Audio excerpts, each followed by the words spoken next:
Train your English voice with ing clauses. The gerund is a verb plus ing that acts as a noun. When we add a gerund to a main clause, it explains why something happened. Let's look at an example.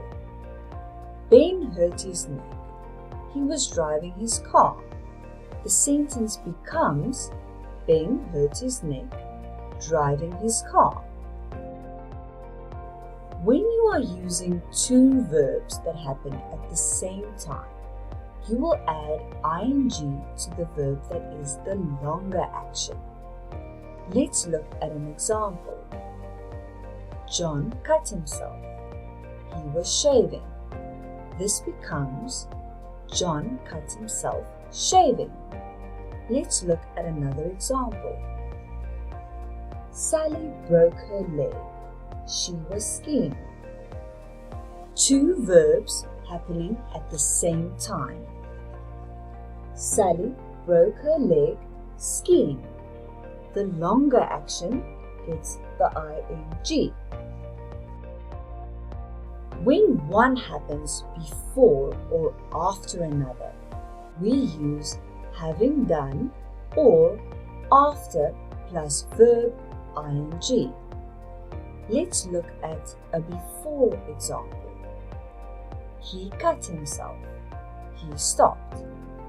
Having cut himself, he stopped.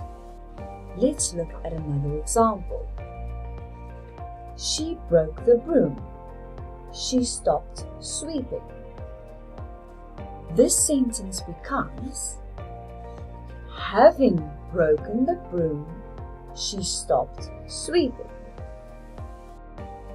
After sentences, he stopped shaving.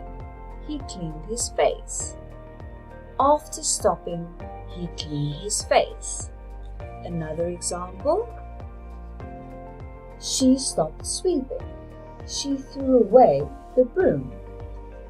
And the sentence becomes after stopping, she threw away the broom. A gerund can also be used after the words while or when. John cut himself. He was shaving.